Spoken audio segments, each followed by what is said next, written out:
کودک بره به مکتب، کارگر بره سر کار، معلمای ما هم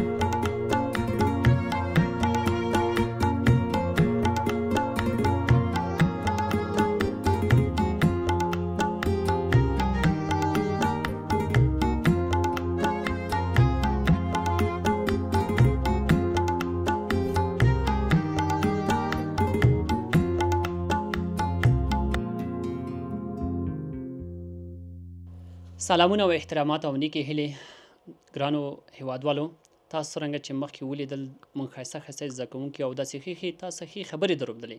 بیا نن هم هغه مکتب هدایت ایمان ته راغلي، د هغو ښوونکي سره موږ دلته خبرې او اترې لرو.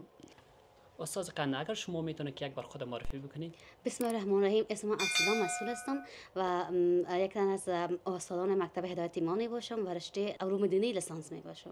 خب خیلی خوب استاد گرامی، اگر شما یعنی کدام مضامین شما تدریس می، کدام صنف شما تدریس؟ رشته من خواستم علوم دینی است و در اینجا من اصول صنفی تدریس می کنم که اصول صنفی ما شامل صنف اول 2 3 می باشه و 7 ساعت درسی می باشه و شامل مضامین یعنی 8 مضمون ما معرف می باشه و 3 مضمون ما آکسفورد می باشه و مضامین دری، ریاضی، انگلیسی، رسم و خط می باشه.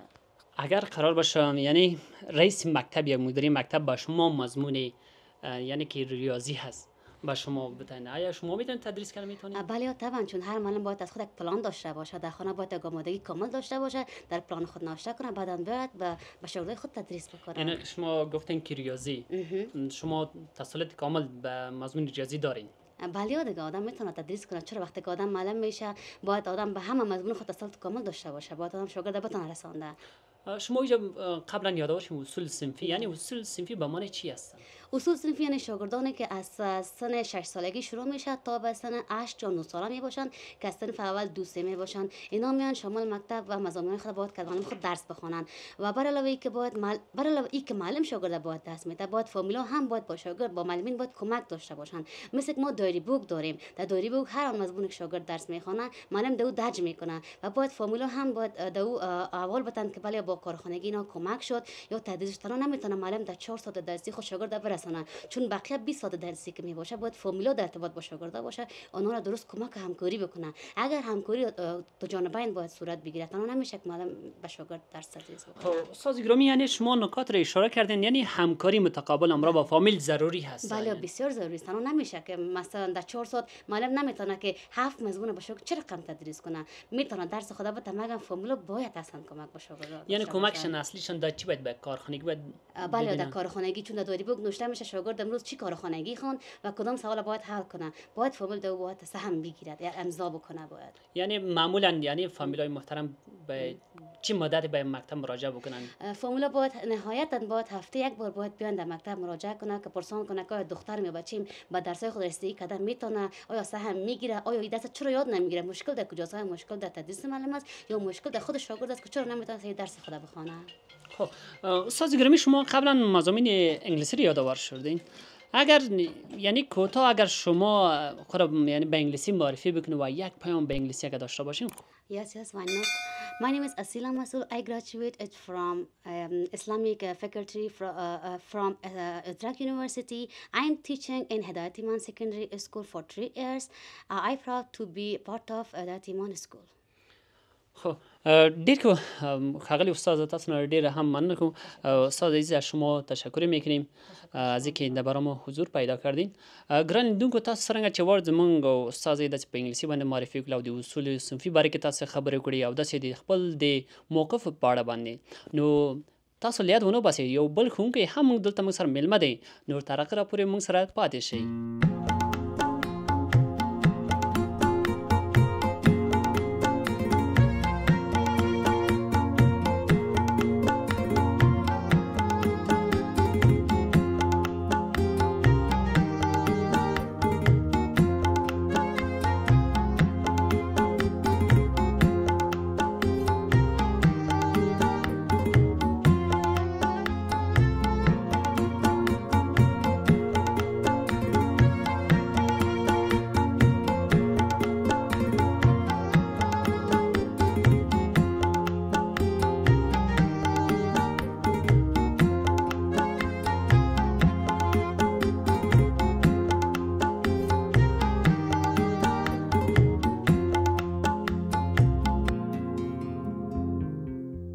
هیوادوالو بیا هم تاسو ښه راغلاست وایم. بیا هم موږ دلته موږ سره یو بل ښوونکی شته چې دلته به دوی غواړي تاسو په خپله ژبه ځان ته تاسو معرفی بکړي. استاد قنا شما میتونید یک بار خود معرفی بکنید؟ سلام علیکم و رحمت الله و برکاته. ام البنین سکندری هستم، لیسانس از پنجره تعلیم و تربیه. مدت 3 سال میشه که در مکتب خصوصی هدایت ایمان تدریس میکنم. خب استاد گرامی، اگر شما در این قسمت اگر مثلا یک استاد چگونگی رفتار خود و برخورد همراه با شایسته همراه با شاگرد داشته باشد، اگر شما کم معلومات بدید مثلا چطور میتونید که یک شاگرد علاقمند به تدریس بسازیم، یعنی درس بخوانند بیاین؟ البته چرا نیم. میخوام چیزی که در اول یادآوری کنم این است که اطفال که هستن نسل جدید و نسل آینده سازای جدید کشور هستند. اینا میتونن در کودکی گام های کوچک کوچک بردارن، ولی در آینده نه چندان دور اینها گام های خیلی بزرگ میتونن بردارن که از گام های بزرگ از یا روشنی و ترقی میشه یک روزافزون بسیار زیاد بزرگ باشه.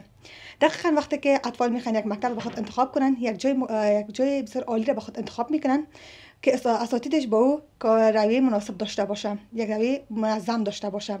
و ما رویه که با اطفال در نظر میگیریم رویه کاملا یعنی رویه عالی است، در نظر گرفته پر از شفقت، مهربانی، همدیگر پذیری و میتونیم ما با یا یعنی میتونیم ما رو تشویق کنیم. یعنی تشویق کردن یکی از بهترین مراحل است که میتونه یک شاگرد برسانه.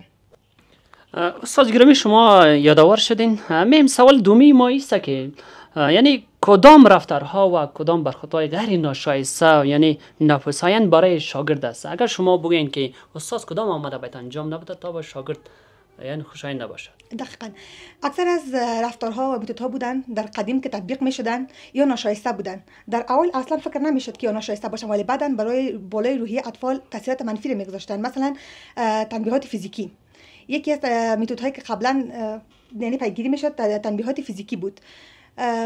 اکثر از معلم‌ها شاگردان را تنبیه فیزیکی میکردن و این باعث میشد که امو شاگرد بترسه و درس بخوانه. ولی این بعداً این بررسی شد که این رقم میتود که اصلا قابل یعنی اجرا کردن نیست، چون این باعث میشه که احساسات یک طفل یک شاگرد جریحه دار شوه. وقتی احساسات یک طفل یک شاگرد جریحه دار میشه، قبلا که شوق علاقه که به اون مضمون داشت دیگه حال پیدا کردن نمیتونه، فقط به یک ترس میخونه. او استعداد قبلا در قبال از اون مضمون داشت دیگه نداره. و دومش تحقیر کردن میباشه، یک شاگرد در مقابل دیگر شاگردان تحقیر کردن. این باعث میشه که اعتماد به نفس از اون شاگرد زیر سوال بیاد. وقتی اعتماد به نفس شاگرد زیر سوال بیاد، تقریبا دیگه او هیچ علاقه به درس نمی داشته باشه. استاد گرامی حرف شما معلوم میشه یعنی شما یک استادایی هستین که بهترین رفتار را با شاگردایتان دارین. اگر شما کوتاه‌تر اگر شما بگید شما چگونگی رفتار را با شاگرد میگیرین؟ چشم حتما. رفتاری که من خودم شخصا امروز شاگردای خود میکنم رفتار است که مادر ادیسون با خود ادیسون کرد. یعنی وقتی که ادیسون از مکتب اخراج شد، هیچ مکتب او را قبول نمیکرد، چون یک شاگرد بود که اصلا هیچ فعالیت در صنف نداشت، ولی مادرش از او حمایت کرد. او را همیشه به او یعنی به او همیشه نصیحتای میکرد. او را یک شخص بسیار بزرگ به خودش معرفی ساخته بود، در حالی که همچون شخص نبود، یک شخص خیر بود که اصلا فعالیت نداشت. من امیر رقم یک رفتار یک یعنی پشتیبانی را با شاگردای خود دارم. همیشه آنها را تشویق میکنم و با دادن اکثر از جوایز کوچک، تحفه های بسیار کوچک و ناچیز من او را تشویق میکنم. مثلا دادن هدیه یک دانه قلم که قیمتش خیلی هم کم است به یک شاگرد میتونم تمام فکر از او را کاملا تغییر بدم.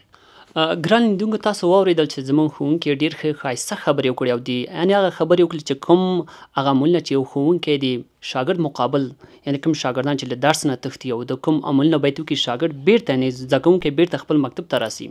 نو بیا راځو دې ته به یو استاد نه پوښتنه وکړو چې د یو پیام لنډ باید استاد گرامی اگر یک پیام کوتاه برای استادای عزیز که یعنی رفتارها برخوردهایشان ناشایسته میکنه اگر پیام کوتاه داشته باشین تا کامرا خدمتتان است. دقیقاً یک پیام خیلی کوتاه به اساتید محترم دارم که آنها نباید از متد تنبیه فیزیکی و تحقیر استفاده کنند، بلکه آنها باید شاگردان را تشویق کنند، چون این همین شاگردان که هستن آینده سازای کشور هستند. همین شاید کوچک باشن ولی در آینده های خیلی دور یا نه چندان دور نزدیک یا میتونن دکتر شون، انجینیر شون. اگر از متد ما تشویق استفاده کنیم به نظرم این بهتر خواهد بود از متد تنبیه فیزیکی کرده. تشکر خیلی سپاس استاد گرامی. ګران لیدونکو تاسو واورېدل څرنګه چې استاد ښې خبرې وکړې او ډېر ښه یو پیغام یې ښوونکي ته موږ ته تاسو پرېښو. نو ګران لیدونکو د بلې برنامې پورې تاسو د الله په دربار باندې ستاسو صحتونه له الله څخه غواړو. الله مو مل شه.